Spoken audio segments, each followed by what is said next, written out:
إلى حضرة النبي صلى الله عليه وسلم وآله الكرام أصحاب العظام شؤون الله لهم الفاتحة.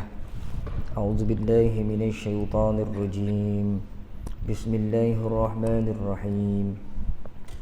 الحمد لله رب العالمين الرحمن الرحيم مالك يوم الدين إياك نعبد وإياك نستعين اهدنا الصراط المستقيم صراط الذين أنعمت عليهم غير المغضوب عليهم ولا الضالين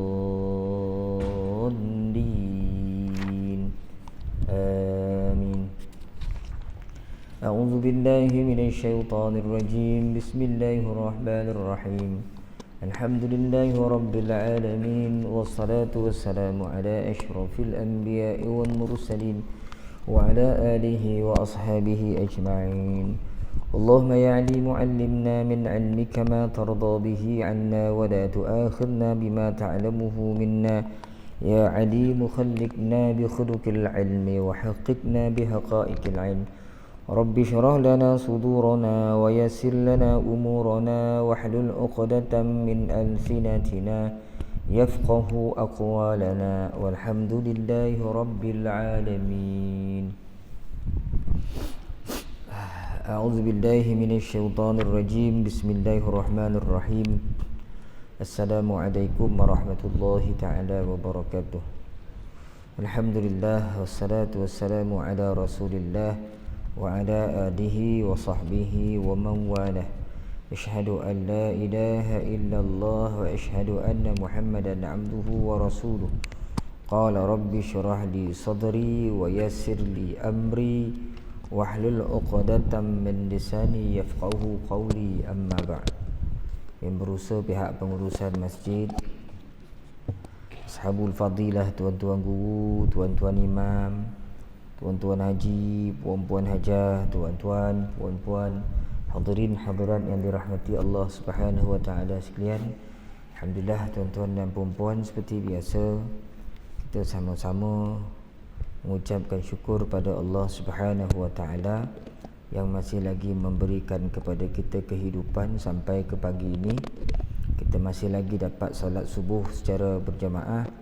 Mudah-mudahan Allah Subhanahu wa taala sentiasa memberikan kepada kita kekuatan jiwa dan hati, juga memberikan kepada kita kemampuan dari sudut fizikal kita untuk terus bergerak memperbaiki diri dan ibadah kita pada Allah Subhanahu wa taala, mudah-mudahan.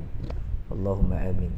Jadi pagi ini tuan-tuan, kita sambung kembali kuliah tafsir kita, masih lagi dalam surah An-Naml juzuk 19, dan hari ini kita akan bermula daripada ayat yang ke-29 suratul Naml.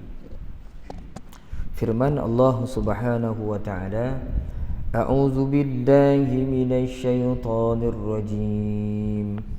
Bismillahirrahmanirrahim. Qalat ya ayyuhal mala'u inni ulqiya ilayya kitabun karim. Innahu min Sulaiman wa innahu bismillahirrahmanirrahim. Alla ta'lu alayya wa'tuni muslimin. Qalat ya ayyuhal mala'u aftuni fi amri ma kuntu qati'atan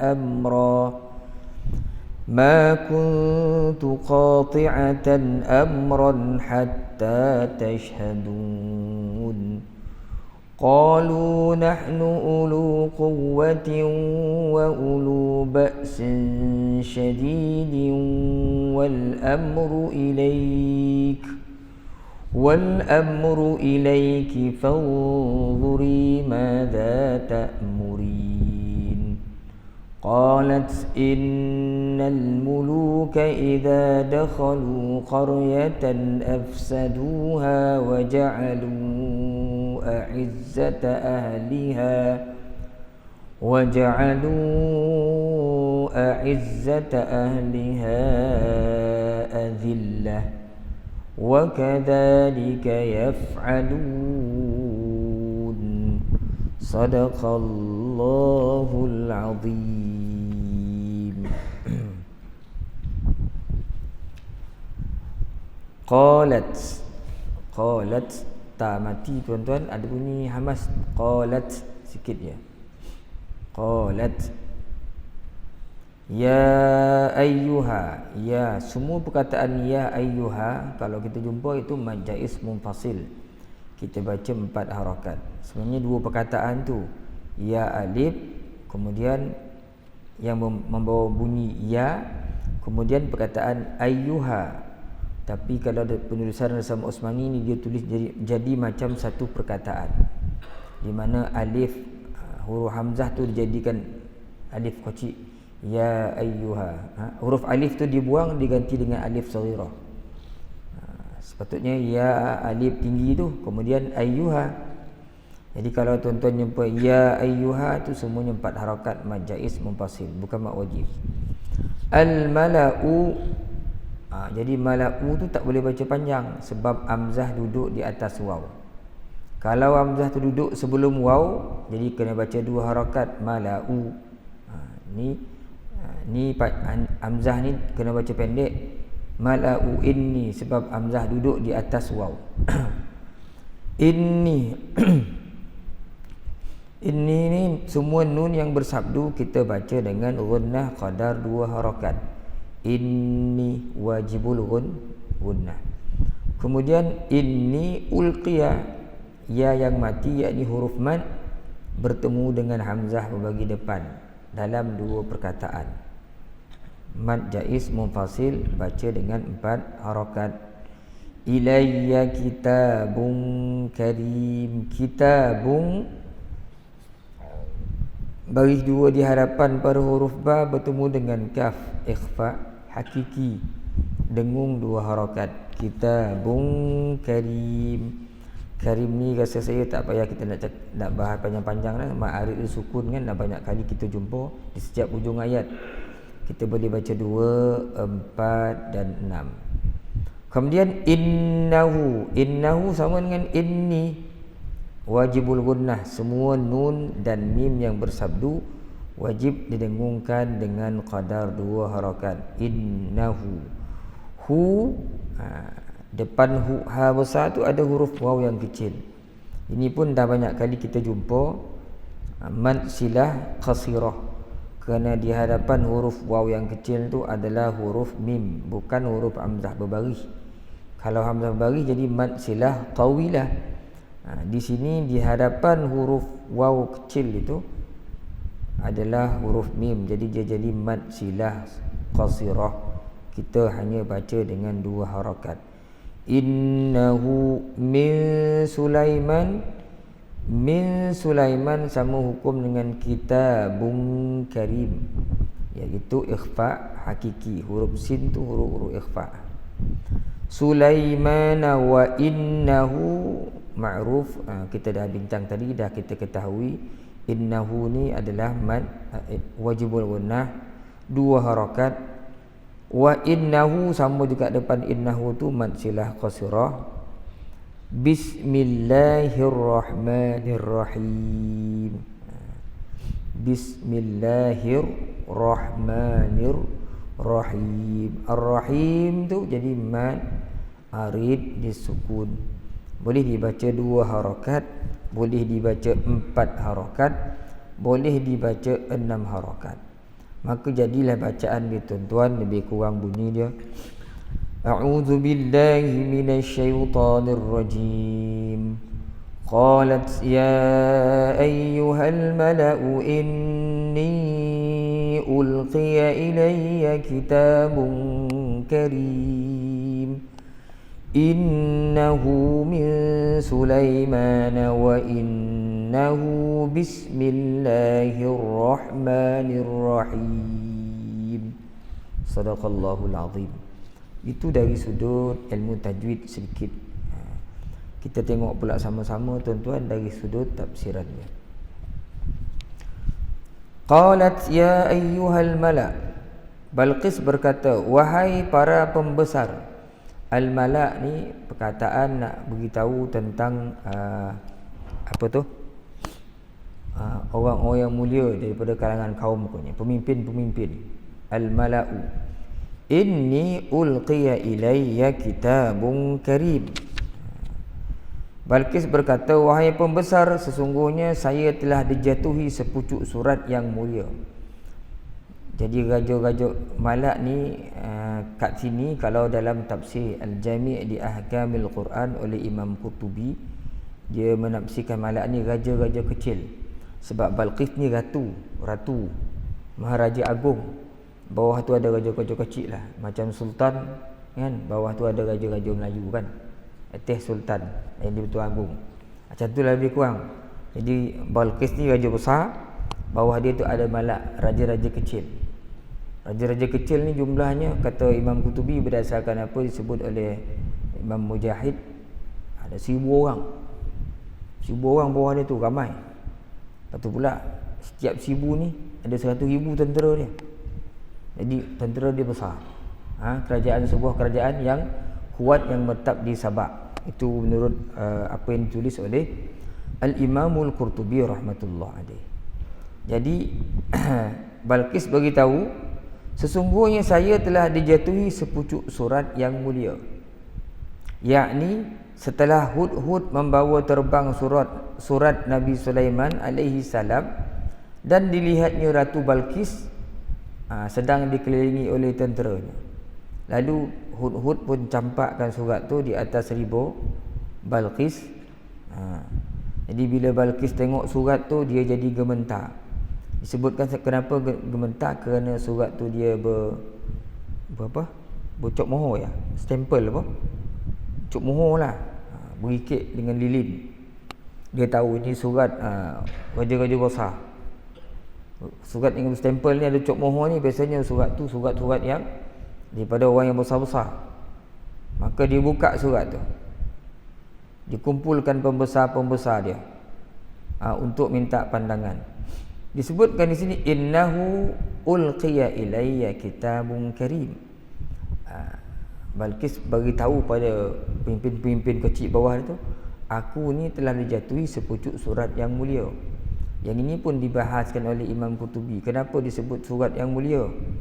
Kata Imam Qurtubi, pertama sebab surat tu ada cok mohor, tampal dengan lilin, stempel. Dia tahu. Jadi dia Balqis tahu ini surat ni bukan daripada calang-calang orang. Kemudian surat ni datang daripada burung pula, burung bawa. Bukan utusan, bukan orang. Tak ada orang merintah burung masa tu. Jadi Balqis tahu surat ni bukan daripada calang-calang orang. Ada pula yang mengatakan dia menyebutkan surat yang mulia kerana surat itu datang daripada atas, seolah-olah daripada langit. Jadi hebat, cara datang surat pun dah hebat dah ni. Dia pun sebut pada pembesar dia, aku dapat satu surat yang mulia, kata dia. Apa isi surat tu? Tengok bawah sebelum tu. Sesungguhnya aku telah menerima sepucuk surat yang mulia kerana ada di bubuh meterai dari mohor Nabi Sulaiman alaihissalam, dan penting pula isinya. Ada cok mohor. Innahu min Sulaiman wa innahu bismillahirrahmanirrahim. Sesungguhnya surat itu datangnya dari Sulaiman, dan sesungguhnya kandungannya dengan nama Allah yang pengasih lagi penyayang. Jadi surat itu, kata Balqis, datang daripada Nabi Allah Sulaiman. Dia tak tahu Nabi tak Nabi ni. Dia kata datang daripada nama dia Sulaiman.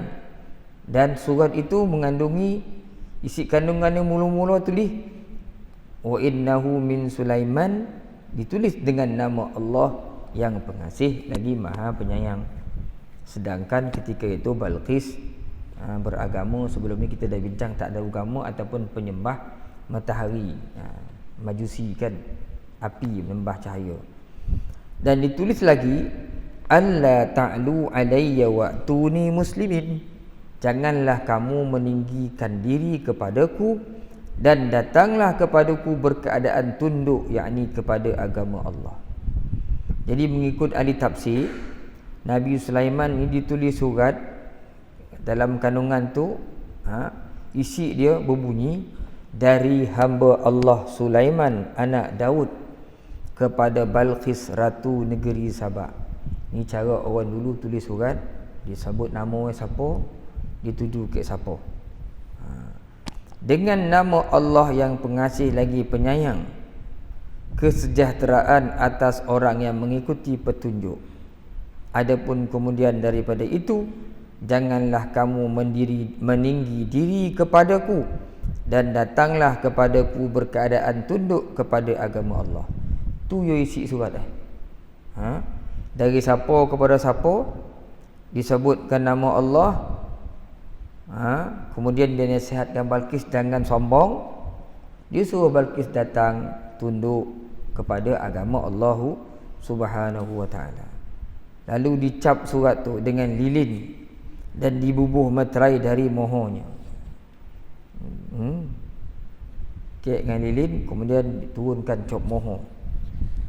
Mengikut riwayat, surat tu tulis dalam bahasa Arab, sebab Ratu Balqis ni orang Arab, dan ada setengah sebut dia bukan daripada dalam bahasa Arab, tetapi dia tahu membacanya atau diterjemahkan oleh juru bahasanya pada ketika itu. Tak pentinglah tu kan. Yang pentingnya Balqis dapat surat tu dan dia faham isi surat tu, seperti mana dicatatkan oleh Al-Quran. Jadi kesimpulan dalam ayat ni terdapat beberapa kesimpulan, kata Ustaz Ahmad Sunhaji. Satu, surat itu begitu cepat disampaikan oleh Hudhud kepada Balqis dan rakyatnya. Sebab burung yang hantar kan, terbang sampai. Kedua, Hudhud ni mempunyai daya kefahaman yang kuat sehingga dia dapat mendengar apa yang mereka bincangkan. Sebelum tu Nabi Sulaiman kan beritahu Hud, kau pergi hantar surat ni, kemudian kau lari, kau dengar dia cakap apa. Surat itu difahami oleh Balqis kerana tahu membacanya atau diterjemahkan oleh juru bahasanya. Kemudian mengikut adat kelaziman seorang utusan raja, dia mesti menjauhkan diri dari pihak penerima surat agar mereka bincangkan surat itu sesama mereka. Tak boleh saya duduk kat situ. Itu adat kelaziman seorang utusan yang diutuskan oleh raja. Dia bawa utusan, dia bagi surat, kemudian dia beredar daripada majlis supaya orang yang dapat surat tu boleh bincang, boleh baca surat tu. Adapun surat itu pula mengandungi alamat si pengirim dan mengisbatkan, ini menetapkan wujudnya Tuhan yang Maha Esa, lagi berkuasa serta bersifat pengasih lagi penyayang. Dalam tafsir Qutubi ni dia bahas masalah surat ni. Surat orang dulu cukup panjang lebar lah. Kita tak payahlah kita nak bahas secara hantar surat kan. Kita pun dah mengaji kat sekolah, tak tahu dah nak tulis surat rasmi macam mana, tak payah kita bincang. Cuma dibincangkan juga bahawasanya sebab itu ulama-ulama mengambil kisah daripada Sulaiman alaihi salam yang menulis surat dengan memulakan perkataan Bismillahirrahmanirrahim ni. Maka ulama-ulama Islam pun tak kala menulis kitab, menulis apa-apa benda pun, makalah pun, maka mereka memulakan dengan mengesakan Tuhan dengan ditulis Bismillahirrahmanirrahim. Maksudnya setiap kali mereka nak menulis makalah, kitab, apa saja buku ke, mereka akan mula dengan mengesakan Allahu Subhanahu wa taala. Itu contoh yang baik dah. Kita tak ada kan, tak adalah kita tulis surat Bismillahirrahmanirrahim ke atas tu. Kok kita buat, sekolah saya yang pertama sekali lah buat benda macam tu. Surat rasmi kan. Yalah kita dah diubah-ubah, tapi itulah sebenarnya. Apa-apa benda kita nak buat, kita mulakanlah dengan bismillah. Itulah yang cantiknya. Tapi tak tahu di mana sistem ni kita belajar. Tak ada yang paling penting atas tu. Yang paling penting atas itu mesti alamat sekolah. Daripada pejabat kita kan, negeri mana tu. Tapi Nabi Sulaiman dia mengajar dulu yang paling penting nama Allah Ta'ala. Orang tahu surat tu daripada siapa, kemudian mesti ada kalimah mengesakan Allah. Sebab tu ulama tulis mula-mula kitab mesti Bismillahirrahmanirrahim, sebab mengambil kira hadis Nabi sallallahu alaihi wasallam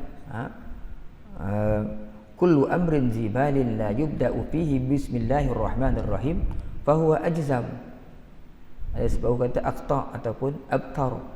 Semua benda perkara yang tak dimulakan dengan bismillahirrahmanirrahim maka dia terputus. Terputus maksud apa? Terputus daripada ganjaran pahala.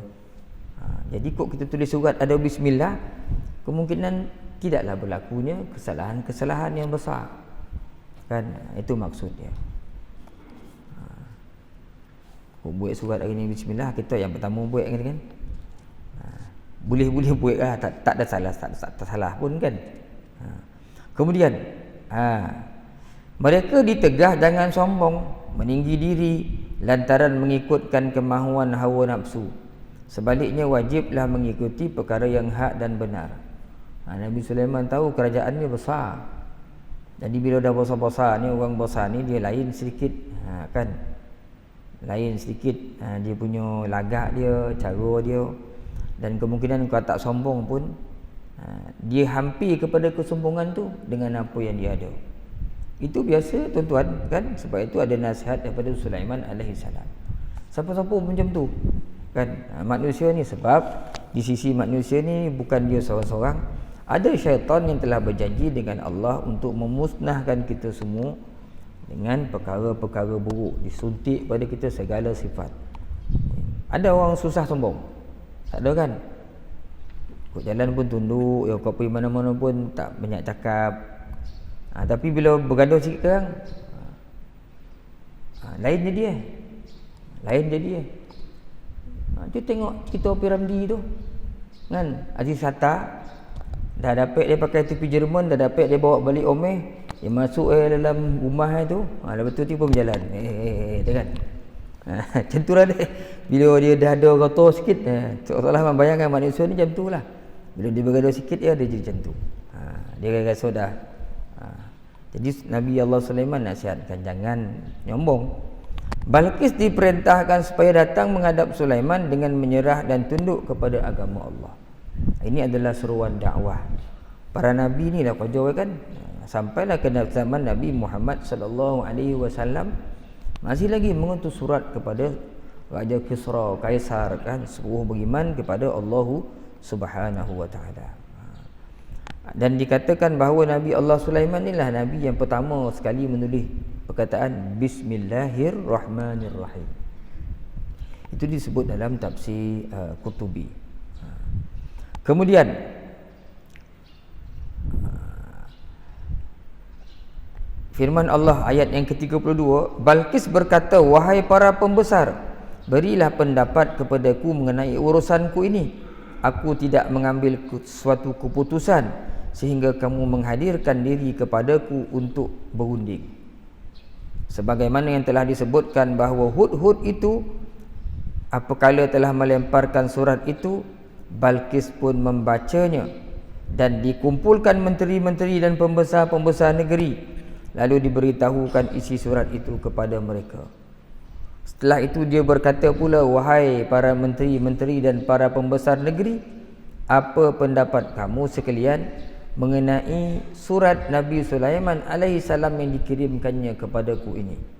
Beritahukanlah kepadaku apa yang patut aku lakukan, kerana aku tidak mahu membuat sesuatu keputusan sebelum kamu datang menghadirkan diri untuk berbincang terlebih dahulu dengan kamu. Jadi ayat ini tuan-tuan menceritakan kisah seorang ratu yang besar kerajaan dia, yang memimpin bala tentera yang ramai. Di bawahnya ada lagi pemimpin-pemimpin kecil. Tapi Allah Ta'ala tunjuk dekat sini. Ni saya ada pengajaran daripada cerita ni, bagaimana kaedahnya, bagaimana caranya Ratu Balqis dia memimpin kerajaan dia. Sudah pastilah bila dia ada kerajaan yang sebesar itu, raja-raja yang sebesar itu, dia sebenarnya telah mendapat sokongan daripada orang-orang bawah dia, sebab tu kerajaan dia besar, semua orang ikut dia. Boleh saja Ratu Balqis ini bila ada saja masalah, dia yang putuskan, dia yang tentukan, dah dia raja. Tapi tak, dipanggil semua pembesar-pembesarnya, diajak berbincang, ajak berbincang. Sebab itu tuan-tuan, dalam dunia kita ni, bila kita masuk dalam bab kepimpinan, pemimpin kan, jadi pemimpin ni ada banyak sifat dia. Pemimpin ni ada banyak sifat dia. Satu, memang sifat pemimpin ni, dan tak salah pun kalau pemimpin tu mengarah. Tu nama dia pemimpin, ketua. Memang dia kena pandai mengarah. Kalau pemimpin dia tak pandai mengarah, maka susah dia nak jadi pemimpin. Dia nak keluar arahan pun tak tahu apa nak buat. Memanglah tak salah lah pemimpin tu mengarah. Tetapi kalau asyik mengarah tidak memimpin, maka satu hari nanti dia akan hilang sokongan. Jadi sifat pemimpin yang baik tu, dia pemimpin yang lebih memimpin orang, bukan mengarah orang. Itu maksud saya. Mengarah pun tak ada masalah, tapi dia pemimpin yang betul-betul memimpin orang. Ada pemimpin yang sifatnya mengarah. Ada ketua yang sifatnya pengarah. Dia mengarah. Itu buat ni, kau buat ni, kau buat ni, kau buat ni. Itu ketua yang sifat dia pengarah. Ada ketua yang sifatnya pemimpin. Dia bagi arahan dan sama dia memimpin orang. Yang ini disukai oleh orang. Dia menghargai, memuliakan orang di bawahnya. Walaupun dia dah ada keputusan sendiri, tapi saja panggil nak tunjukkan dia menghargai orang-orang bawah dia. Nak beritahu kamu semua ni sebenarnya penting untuk aku. Aku tak boleh jadi ketua kalau tak ada bawah ni. Dan jadi ketua macam mana? Jadi aku panggil kau. Jadi orang bawah terasa mereka tu dihargai. Jadi ketua-ketua yang menjadi pemimpin, sifat dia lebih kepada memimpin, lebih baik daripada ketua-ketua yang sifatnya hanya pandai mengarah tetapi tidak menghargai. Ketua-ketua yang pandai memimpin inilah, ketua yang sifat pemimpin inilah, setiap kali selesai urusan yang dia nak, maka akhirnya dia akan mengucapkan terima kasih kepada orang-orang bawahnya.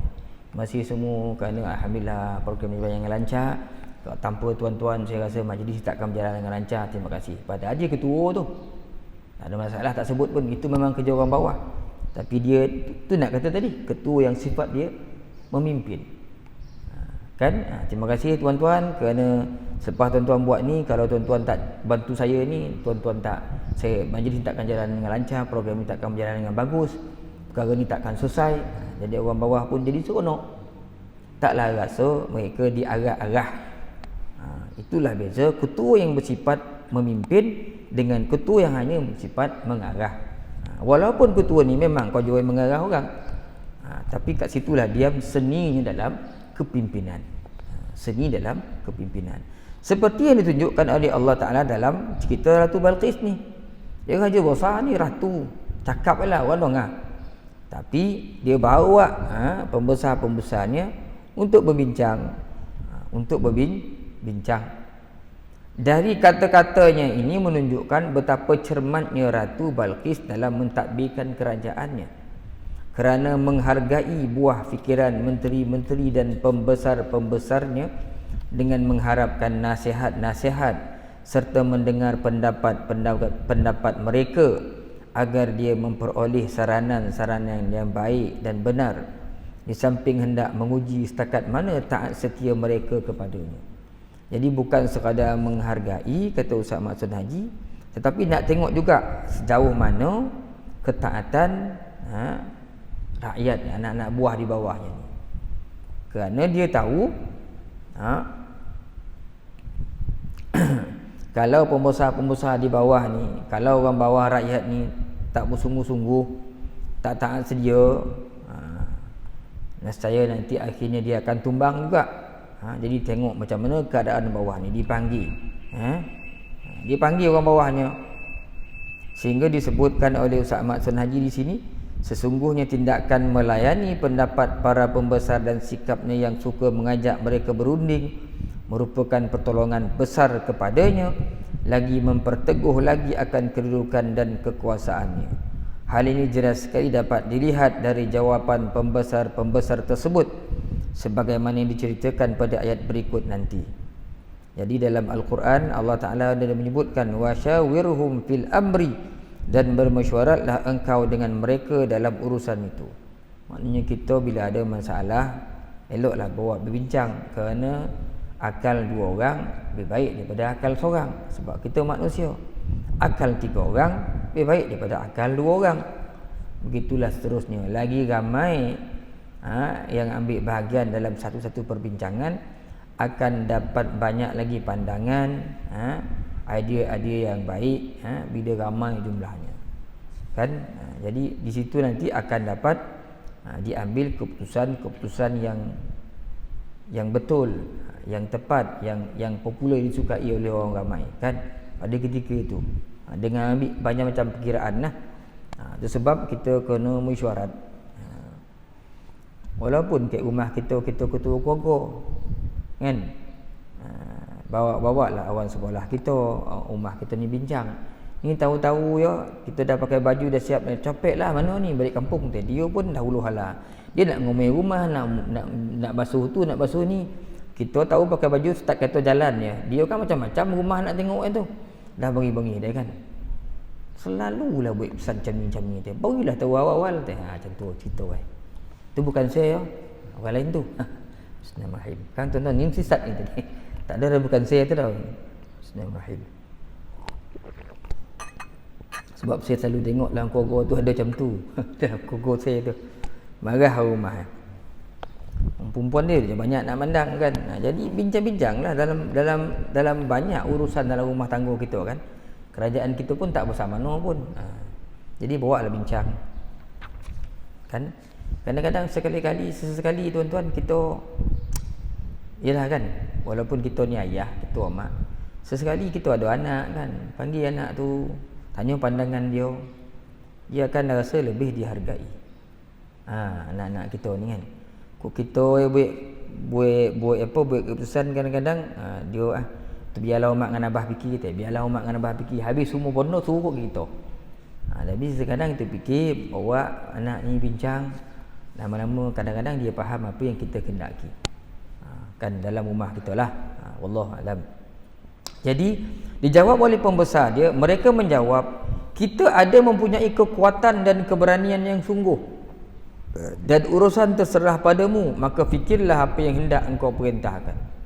Kata Ibnu Abbas, memang pun Ratu Balqis ni orang bawah dia memang kuat-kuat, gagah-gagah dengan tubuh yang sihat-sihat. Kalau mereka naik kuda tu, mereka akan pacu kuda tu dengan laju.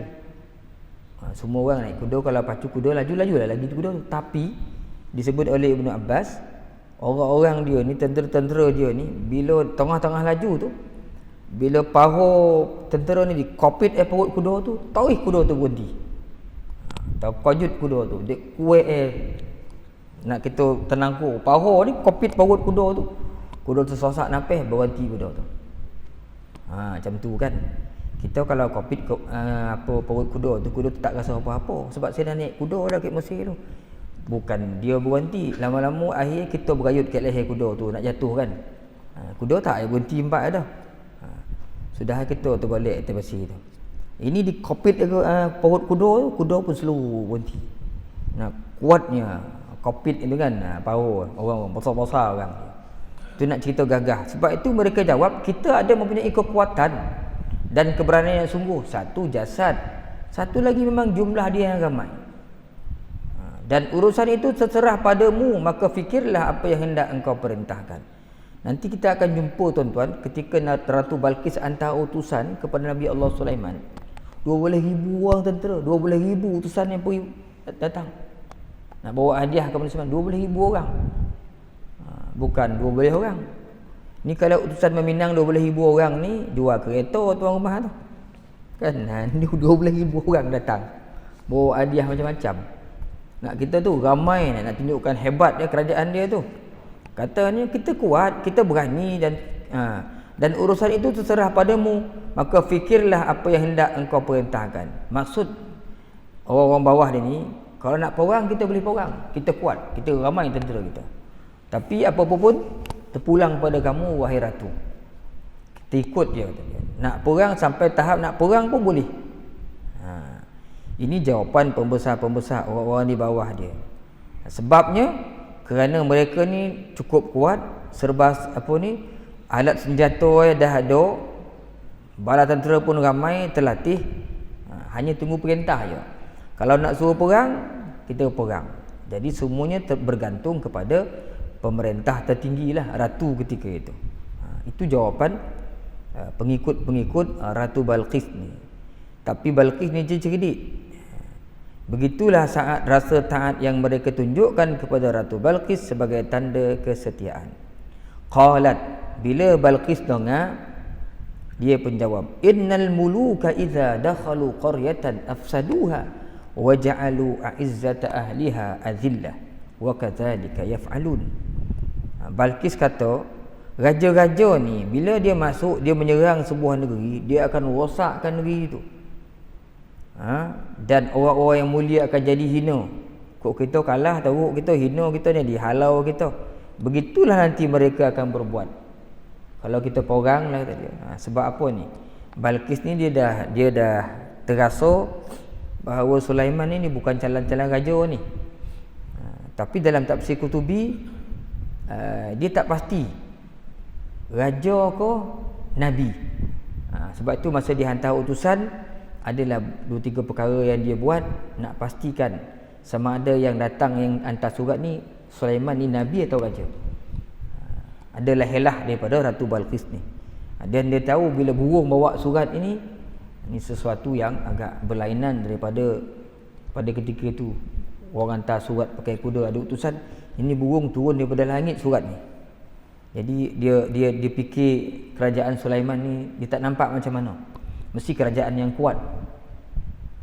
Dia pun beritahu, kawan-kawan kita lawan nanti kerang, kalau kalah jadi hina kita, musnah negara kita. Menunjukkan dalam hatinya yang ada adalah lebih suka kepada perdamaian, tak nak perang lah. Sehingga disebutkan di sini nyata sekali dari jawapan para pembesar Ratu Balqis bahawa mereka semuanya taat setia kepada raja dan bersedia memerangi Nabi Allah Sulaiman alaihi salam.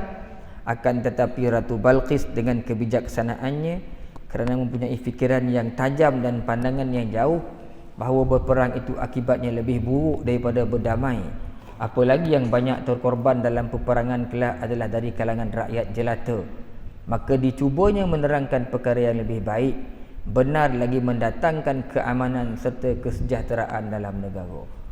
Jadi Ratu Balqis dia tak setuju nak perang. Maka dia pun sebut pada para pembesar dia seperti mana yang terangkum dalam ayat tu. Kalau kita kalah nanti habis kita, kan? Rosaklah negara kita. Akhirnya dia pun sebut, wa inni mursilatun ilaihim bihadiyatin fanaziratun bima yarji'ul mursalin. Dan sesungguhnya aku hendak mengirimkan sesuatu hadiah kepada mereka, akan aku lihat apa jawapan yang dibawa kembali oleh para utusan kita. Kata Balqis, tak apa, nanti dulu kita jangan perang, aku bagi dia hadiah. Aku hantar utusan nak tengok siapa sebenarnya Sulaiman alaihissalam. Dia pergi risik, dia pergi selidik dulu, kan? Dia hantar utusan. Setelah dia cerita tentang bahaya peperangan, kesan-kesan buruk terhadap rakyat kalau kita perang juga, maka akhirnya dia ambil keputusan hantar surat. Beri hadiah, bukan hantar surat, beri hadiah. Bawa utusan, hantar utusan yang membawa hadiah-hadiah yang banyak, dengan tujuan nak berdamai dengan Nabi Allah Sulaiman, tak nak perang lah. Sehingga dia menyebutkan, saya akan kirimkan utusan, wa inni mursilatun, membawa beraneka macam hadiah kepada Nabi Sulaiman. Bujuk ni tujuannya supaya dapat saya mengetahui dengan mengujinya apakah dia seorang nabi atau seorang raja. Sulaiman ni nabi ke raja? Kalau nabi, ini fikiran Balqis, dia tak akan mahu menerima hadiah-hadiah itu dan tidak rela, melainkan kita mesti mengikut agamanya. Dan kalau dia raja, dia akan terima hadiah tu. Kemudian akan membiarkan kita sampai ke beberapa ketika, kerana dengan sebab hadiah boleh mendatangkan persahabatan dan menjauhkan permusuhan. Kata Balqis, kalau dia terima hadiah ni sekarang, dia tu raja. Kalau dia tolak, confirm dia tu nabi, kita kena ikut agama dia. Dalam hadis Nabi ada menyebutkan tasafahu yuzhibul ghil. Tak boleh baca ghillu tu. Tasafahu yuzhibul ghilla. Yuzhib tu fi'il wa fa'il tu yuzhibul ghilla. Wa tahadau tahabbu wa tazhabu syakhna'u. Bermaaf-maafanlah kamu, kelak dapat menghilangkan kedengkian. Bertukar-tukar hadiahlah kamu, kelak kamu berkasih sayang dan dapat menghilangkan permusuhan. Tasafahu ni disebut sebagai, diterjemahkan maksudnya bermaaf-maafanlah kamu. Tasafahu ni sebenarnya lebih tepat tuan-tuan, bersalam-salamanlah kamu. Kan? Sebab kita lepas sembahyang kita salam-salam. Kalau sekadar kita jumpa-jumpa gitu ya, kita kurang erat. Tapi bila kita usik, kita pegang tangan sahabat kita, kita salam sambil kita memandang wajahnya, itu akan menghilangkan kedengkian. Tak dongki. Syaitan pun tak boleh masuk suntik benda-benda pelik. Kita jumpa lepas main kita salam, sambil-sambil kita senyum. Tu kata Syekh Sadrusi, salam orang beriman ni dia salam mesti memandang muka.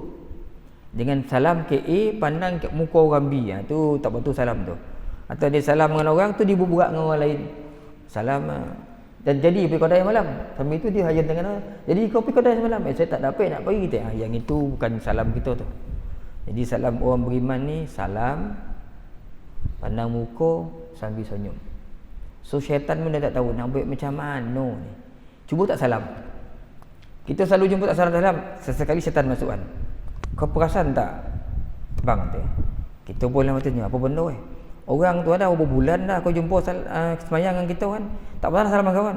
Nampak macam sombong kan sikit dia sentik orang tu nampak macam sombong kan, tak nak salam pun agak dia tu datin kat tu, agak dia tu orang kaya kat tu kan.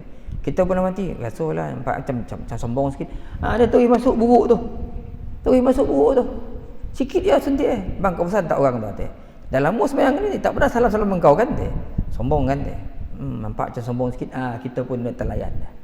Ikut kita salam walaupun tak cakap, senyum kan. Tu yang Nabi sebut tasafahu yuzhibul ghilla. Salam ni akan menghilangkan kedengkian. Tak ada nak rasa apa. Paling tidak pun abang tu dia bagus tu, walaupun dia tak cakap banyak, tapi pergi mayang salam dengan orang, okey dia nampak senyum boleh. Syaitan pun tak dapat nak buat apa kan, macam mana nak buat dua orang, macam mana nak masuk ni, dia tak erti. Sebab tu Nabi sebut tasafahu yuzhibul ghilla. Kamu salam lah, mau musafahah lah. Musafahah ni salam, jabat tangan, akan hilang kedengkian. Kemudian suruh beri hadiah. Tahadau tahabbu wa tazhabu syakhna. Beri tukar-tukar hadiah, nanti kelak kamu akan berkasih sayang dan dapat menghilangkan permusuhan. Beri hadiah. Beri hadiah ni tuan-tuan, walaupun kecil, tapi orang yang menerima hadiah tu bukan nampak hadiah tu, dia akan rasa ya Allah, orang ni sebenarnya ingat dekat aku ni, sayang kat aku, dia bagi aku hadiah. Kau tak bagi hadiah. Sebab tu Nabi suruh kita beri hadiah. Jadi kita berilah hadiah orang-orang yang kita sayang. Rumah kita kan, ini hari ulang tahun perkahwinan, makan ke luar pun tak botol-botol makan ulam raja yang malam tu kat rumah. Apa pun tak ada bagi. Yalah ulam ni abang bagi kau, abang tak dapat bawa raja, tapi ulam raja bagi kau. Apa jadah dia boleh beli kat pasar kan. Kita dah hidup berpuluh tahun, anak-anak kita dia bolo, baju kita dia yang serika, makanan kita dia yang masak, rumah kita dia yang jaga. Macam-macam tiba-tiba bila hari-hari macam tu fikir-fikir susah kan, dah 50 kali bagi hadiah, tak tahu apa nak bagi lagi ni macam tu memang itu dalam otak suami ni biasa macam tu lah. Apa nak bagi lagi ke rumah ni. Yang penting tuan-tuan, bukan hadiah tu, tapi bila kita bagi tu, itulah tanda ingatan. Jadi pasangan kita dia akan tahu, oh suami ni masih ingat lagi hari lahir, hari ulang tahun perkahwinan, hari apa lagi, supaya tak banyak besar pun sikit tuan, rumah tahu, rumah suami aku ni ingat. Jadi barulah dia tak marah-marah kan. Nak maksud abang tak ada dapat nak buat apa-apa dah, yang ni lah hadiah. Bukan bersama-surat, dibuka-buka 1,000 dalam tu lagi sampai ke telinga dia punya gelak tu kan. RM1,000 ni walaupun nampak simple, tak ada ribbon, tak ada ni hadiah abang ulang tahun ambil kan. Dibuka tengok 100 tulis koping, 10 koping. Panjang apa senyum silap bulan apa tu seminggu tu turut kita makan ayam cap kat rumah, kambing. Jadi berilah hadiah ke anak kan. Kadang-kadang kan tak hari nak bagi hadiah tak ada itu dah. Kan kawan kadang-kadang kan. Ni saya hadiah saya pada tuan-tuan lah. Terima kasihlah pada seorang sahabat tadi dia bagi saya hadiah. Ada seorang sahabat dalam masjid ni bagi saya hadiah tadi. Saya pun tak payah cakap lah kan. Kan cakap nama orang kecil hati kan. Terima kasih ada seorang sahabat bagi hadiah kat saya. Kan? Besar makna tuan-tuan. Mudah-mudahan Allah SWT panjang umur, sihat tubuh badan lah. Sahabat yang bagi hadiah tadi. Dia bagi hadiah bondo yang minyak wangi tuan-tuan. Tapi lah minyak wangi kan sunat pakai. Dia dah bagi hadiah kita pahala tu. Hadiah kau lah minyak wangi, benda yang menjadikan ibadah kita lagi seronok lah kan. Benda sunat dan Nabi suka minyak wangi ni. Jadi saya timur alhamdulillah. Mudah-mudahan Allah Ta'ala sihatkan sahabat kita ni, panjangkan umur dia, murah rezeki, semua perancangan insya-Allah. Mudah-mudahan Allah Ta'ala beri kejayaan. Allahumma amin. Okey tuan-tuan, kisah utusan Ratu Balqis kepada Nabi Sulaiman alaihi salam. Ni kisah ni panjang ni tuan-tuan. Kisah ni panjang dan menarik. Dan saya tengok kisah-kisah ni dia ambil daripada banyak tafsir-tafsir lah. Tafsir-tafsir besar-besar. Dan dikumpulkan oleh Ustaz Ahmad Sunahaji, digarap balik, dicerita di sini dengan cerita yang menarik lah. Cuma kalau kita baca sikit sekarang, kita bacalah sikit sikit ya, kemudian kita berhenti sebab dah 7.30 kan. Biar ambil dulu muqaddimah kan. Jadi mengikut tafsir Hasyiatul Jamal alal Jalalain, tafsir Jalalain ni. Dan dalam kita tafsir menerangkan bahawasanya Ratu Balqis ni dihantar utusan, bahawasanya Ratu Balqis telah mengutus rombongan yang membawa bingkisan hadiah dari negeri Sabak, tempat ratu itu bersemayam. Dia duduk kat Sabak, ke negeri Sana'a di mana Nabi Sulaiman berada duduk ketika itu, sedang berada dengan bala tenteranya, iaitu hanya sejauh 3 marhalah. Kira-kira jarak antara Sana'a dengan Sabak ni 145 km. Ni jarak daripada mana ke mana ni tak tahu. Rombongan itu terdiri daripada 500 orang pelayan lelaki, 500 orang pelayan perempuan yang muda-muda belaka. 1000 orang. Di antara 500 pelayan lelaki, 500 pelayan perempuan. Yang lelakinya diberi pakaian perempuan yang bergelang. Diusoleh elok-elok orang lelaki ni jadi yang perempuan. Dengan kebijaksanaan ni. Kemudian yang perempuan tu pula jadi lelaki. Tak tahu apa sebab ni Balqis buat macam ni. Dibagi pakaian lelaki. Gunanya untuk mengelirukan. Semuanya diberi binatang tunggangan yang dipasangkan dengan pelana-pelana yang indah dan bertatahkan batu permata. Pelana batu permata. Adapun bingkisan hadiah yang dibawa mereka ialah emas jongkong dan perak jongkong. Emas berketul-ketul banyaknya, serta sebuah mahkota yang bertatahkan batu-batu permata dan yakut, termasuk juga bau-bauan harum seperti kasturi, ambar dan kayu gaharu yang wangi. Dibawakan pula sebuah bekas berjana, dalamnya ditaruh sebutir manik. Dibawa sebuah bekas, dalam bekas tu ada sebutir manik yang lubangnya pula membengkok dari sebelah ke sebelah yang lain. Manik dah buat lubang lah. Ada dalam tu ada satu bekas, kemudian dalam tu ada manik yang dah dilubang. Ratu Balqis melantik seorang bangsawan yang terkemuka dari kaumnya sebagai ketua utusan dalam rombongan tersebut, bernama Al-Munzir bin Amr, dengan ditemani oleh beberapa orang cerdik pandai. Ratu Balqis menulis sepucuk surat untuk Nabi Sulaiman alaihi salam yang diberikan kepada Al-Munzir. Dalam surat itu disebutkan nama-nama bingkisan sebagai hadiah-hadiah kepada Nabi Sulaiman alaihi salam. Disebutkan, disenaraikan nama-nama hadiah ni. Dan di antara isi surat itu pula berbunyi begini: sekiranya tuan seorang nabi, cubalah tuan teka yang mana pelayan lelaki dan mana pelayan perempuan. Bezakanlah antara keduanya. Kemudian tekalah pula apa benda yang ada dalam bekas yang kami kirimkan ini sebelum Tuan membukanya. Bawa bokeh. Ini macam cerita Nujum 4 Belalang pula ni kan. Agak P. Ramlee ambil cerita kat sini kau. Tuan tokoh ni apa dalam tangan ni kan. Sekarang ni kalau dapat tuan tokoh memang betul lah kau Nujum hebat. Kalah lah kan. Cerita macam tu dah banyak kali kita tu jumpa dalam kisah kisah Nabi Sulaiman bawa tika terbang, bawa tentera kan. P. Ramlee pun buat juga. Yang ni pun macam sama cerita tuan-tuan tengok nanti. Tu sebab saya khabar kan masa saya hantar anak dekat Aceh tu. Orang situ sebut lah P. Ramlee sebenarnya P. Ramlee yang datang buat filem kat itu tu orang alim tu, bukan orang alim apa. Dia orang Aceh. Orang Aceh ni satu perangai, dia suka baca kitab tuan-tuan. Orang Aceh ni dia suka pada ilmu. Kan sebab tu kita tengok filem-filem dia. Filem dia tu seolah-olah macam berjiwa. Cerita tu tak mati. Dia dah mati lama dah tapi filem tu tengok kita sedap tengok. Ada mesej lah. Dia bukan hiburan kosong, tak tahu bondo apa. Tapi cerita tu berisi orang. Berpuluh tahun dah tengok dah tu Madu 3 tu berpuluh kali dah tengok cerita Madu 3 tu. Nak tengok cerita Madu 3 tu lagi kan. Padahal cerita orang bini 3 ya, tapi mesej dalam tu. Cerita musang berjanggut berapa kali dah tengok, dah tahu dah bukan musang ni orang dalam tu. Tapi kita tengok sedap tengok tu ada mesej-mesej dalam tu yang mesej itulah yang akhirnya yang menyumbur dalam jiwa kita. Kita terfikir, otak kita fikir.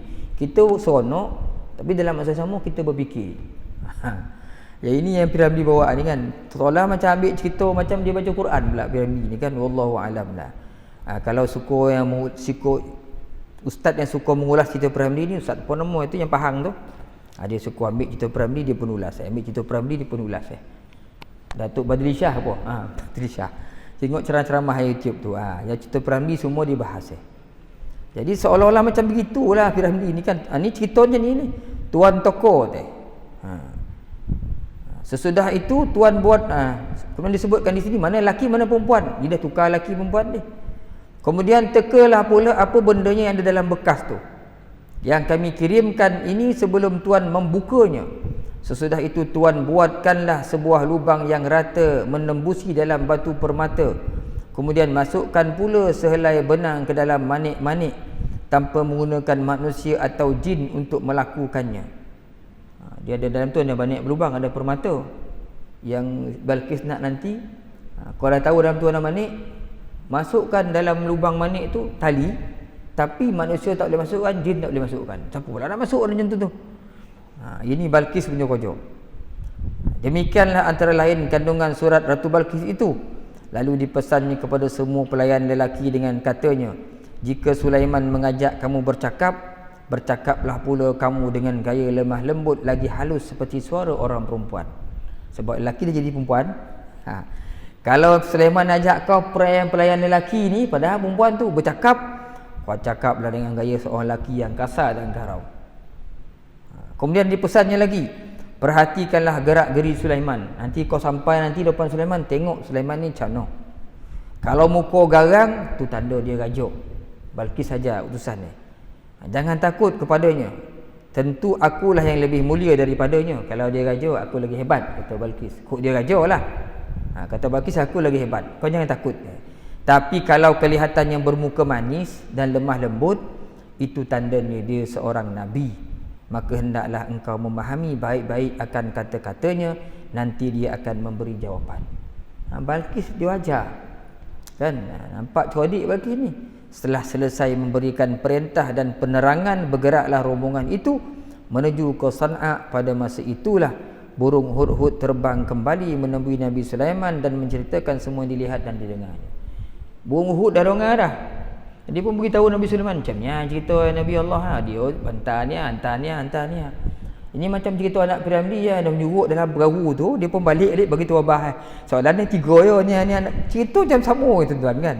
Tu sebab orang berkata P. Ramlee ni dia macam ngaji kitab lah P. Ramlee. Nampak tuan-tuan, saya bila baca kitab saksi sebelum ni dengan topik lain kan, cerita ni macam pernah tengok. Bila fikir-fikir ini cerita P. Ramlee, ambil sini kau kan. Itu cerdik kan. Macam piramid cerita tentang apa ni, Sadiq Sigaraga kan. Kita nampak orang kaya yo yang ada anak kan. Satu kisah yang berlaku di negara Parsi.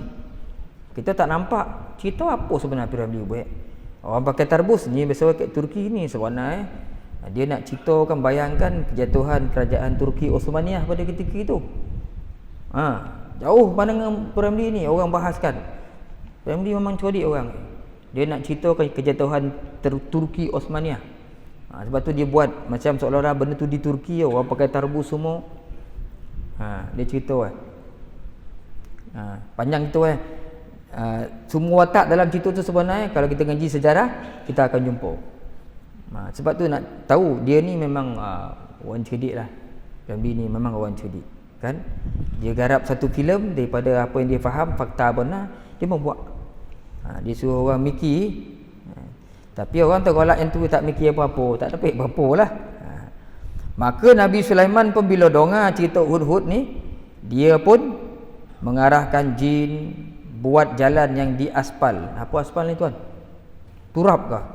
Dengan menggunakan ketul-ketul emas, diturap dengan emas dan perak sejauh 9 parsah, kira-kira 50 km. Yang jalan omeh, turap dengan omeh 50 km, atau perjalanan kaki kira-kira 1/8 hari. Jalan itu pula sangat lebar bagaikan padang tempat perlumbaan, dan di tengah-tengah padang pula dikosongkan, tidak beraspal, tidak berturap ni, sengaja untuk menjadi tempat meletakkan hadiah-hadiah ketul-ketul emas dan perak yang dilonggokkan di sana nanti oleh rombongan. Di keliling padang pula disuruh bina tembok yang tinggi yang juga dibuat daripada emas dan perak. Sulaiman fikir, wah kau rasa handaran kau omeh kau, dibuat jalan omeh, tembok omeh lagi. Semua perintah Nabi Sulaiman AS dilaksanakan oleh bala tenteranya. Kemudian dipanggillah segala jenis binatang-binatang darat dan juga binatang-binatang laut yang indah-indah dan ajaib-ajaib, supaya berkeliling di kiri dan kanan tanah lapang. Begitu pula anak-anak jin diperintahkan berhimpun, sampai anak jin memanggil. Sehinggalah ramai rakyatnya yang berbaris di kiri kanan. Ini cerita dalam tafsir ni. Tuan, dalam tafsir ulama-ulama kita ceritakan. Orang tu tuan, kalau dia cerdik, dia pandai, dia memang boleh panggil jin ni. Kalau kita ngaji dalam perubatan, memang ada satu ilmu, kita panggil jin tu, meh sini kau masuk dalam badan orang ni, yang itu orang cerdik dia pun bercakap dengan orang tu, ni cakap dengan jin ni. Kan boleh panggil lah orang tu. Asal kau curi dia orang ni, kau pulang balik dia kan, dia suruh orang tu pulang balik, datang kawan tu. Sebab ilmu ta'ala ni memang cukup luas. Jadi kita tak pelik pun yang berlaku kepada Nabi Allah Sulaiman ni. Macam mana nak Nabi Sulaiman ni, dia perintah Ifrit. Dalam Quran cerita Ifrit tu beronang dalam tu cari pemata-pemata. Habis jin-jin semua-semua, binatang darat laut semua dipanggil. Kan Tarzan panggilan darat ya. Dia panggil menyet apa semua ya. Yang bawah-bawah ni tak ada datang dah. Berdiri koden tak ada, burung nak terbang turun-turun semua dah.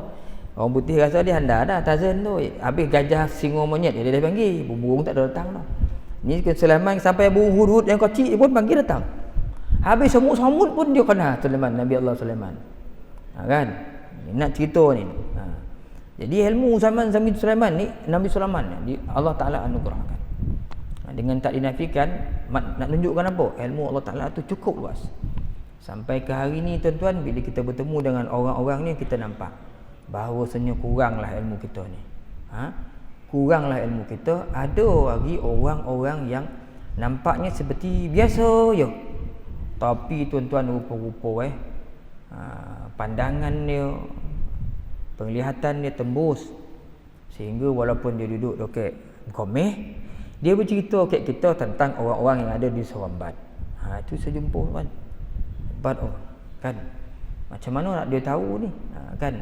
Dia pergi situ Tompek, dia pun beritahu, Ustaz, sini ada saudara-saudara kita ni, kebanyakan ni Islam, dia kan. Kita pun tercongang-congang, ada kok. Kita nampak orang ni biasa. Bila ada masalah-masalah sikit sakit, dia pun beritahu. Sebenarnya macam ni. Ada orang macam tu lagi tuan. Dia boleh Itu sebab kadang-kadang dia cakap bukan saja dengan orang, tapi dengan makhluk-makhluk Tuhan yang lain. Itu sesuatu yang tak mustahil pun sebenarnya. Zaman Nabi Sulaiman dah berlaku, dan kalau Allah Ta'ala nak kurniakan, boleh saja. Sebab tu kadang-kadang kita melihat orang hari ni, tuan-tuan, walaupun pakcik tu nampak biasa ngayuh bersikap, sebab saya dah terkena kan, berpuluh tahun saya kena dia. Rupa-rupa akhir ni dah umur 70 baru saya tahu. Dulu saya mengajar Sungai Kelamah, tuan-tuan, ada seorang pakcik. Hari ni baru saya tahu, kalau ada seorang lain yang saya anggap dia alim betul lah orang ni, beritahu pakcik ni macam ni. Kita tengok, Masya Allah, betul lah, nampak selambut. Bila kita buat dengan dia kan, dia pun tercengang. Ustaz cakap apa ni tadi? Padahal dia seseorang macam tu. Sebab itulah hari ni banyak kadang-kadang di sebalik kita tengok benda yang luar ni kadang-kadang tak seperti mana yang kita faham. Dalam tu lain kan. Sebab itu nak menunjukkan, itu semua menunjukkan kehebatan Allah Subhanahu Wa Taala. Kadang-kadang sesuatu yang berharga tu disembunyikan di sebalik benda-benda yang nampak mudah, kan. Sebelum ditutup, tuan, saya teringat ada seorang sahabat saya lah, ada kat Sungai Kelamah ni tu. Bukan Sungai Kelamah, dekat Pasuh lah. Benda ni berlaku kat Pasuh. Bila bagi-bagi tanah Felda tu undi. Lepas tu dia dapat tanah lain. Dia sampai tu dia memang cop lah satu tanah yang cantik lah, yang subur bagi dia lah. Tapi entah macam mana orang dalam ni lah kan, dia bagi ke orang lain. Dia dapat satu tanah. Tuan-tuan tahu tanah berbatu kapur, tanah bergunung tu kapur. Tengok, saya pergi rumah tuan, memang tak boleh tanam pokok pun. Tak boleh tanam pokok. Macam batu kapur mama ni tak boleh buat apa. Sedih lah dia. Allah, tanah macam ni. Walaupun tanah rumah, nak tanam apa tanah ni, kan. Asalnya dulu saya lain kur, saya nak ambil tanah.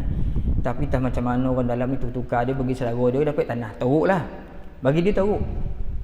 Tapi 2 tahun lepas cerita ni, akhirnya dia buat kajian rupa tanah tu, tuan. Tanah batu kapur, bukan batu kapur besok, dia jadi macam bahan untuk dia buat mama. Batu tu orang tarah boleh buat mama. Sudah orang lain dapat sebulan 2-3 ribu, dia dapat sebulan beratus-ratus ribu. Datang dia tolak semua, karut tanah tinggi, tobek rumah tu, karut sampai ratus. Saya tak tahulah berapa ratus ribu keuntungan dia dapat daripada tanah itu. Mula asalnya tanah, sedih lah dapat tanah. Allah, macam ni tanah rumah putih, merah, kuningnya. Apa nak buat macam ni, buat tapak rumah boleh, yang lain ni dia bukit belakang tu lagi kan. Rupa-rupa yang Allah Ta'ala beri macam tu, di sebalik itu rupa batu kapur tu sesuai untuk buat mama. Itu syarikat boleh tarah semua ratus-ratus ribu dah dapat.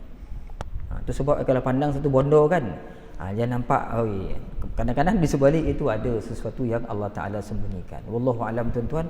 Saya ingat cukuplah sekadar itu, terlajak jauh ni 7.40 dah. Elok ya kita cerita ni. Sampai kat sini dulu. InsyaAllah kita sambung lagi, tuan-tuan, pada minggu-minggu akan datang. Mudah-mudahan panjang umur, murah rezeki. Mudah-mudahan pertemuan kita ini ada kebaikannya. Aqulu qawli hadza, astaghfirullah li wa lakum. Assalamualaikum warahmatullahi taala wabarakatuh. Bismillahirrahmanirrahim. Alhamdulillahirabbil alamin, wassalatu wassalamu ala asyrafil anbiya wal mursalin wa ala alihi wa ashabihi ajma'in. Allahumma zidna ilman nafi'a warzuqna fahma. Allahumma rzuqna fahman nabiyyin wa hifdzal mursalin birahmatika ya arhamar rahimin. Allahumma ya muqallibal qulub tsabbit qulubana ala dinika wa ala ta'atik.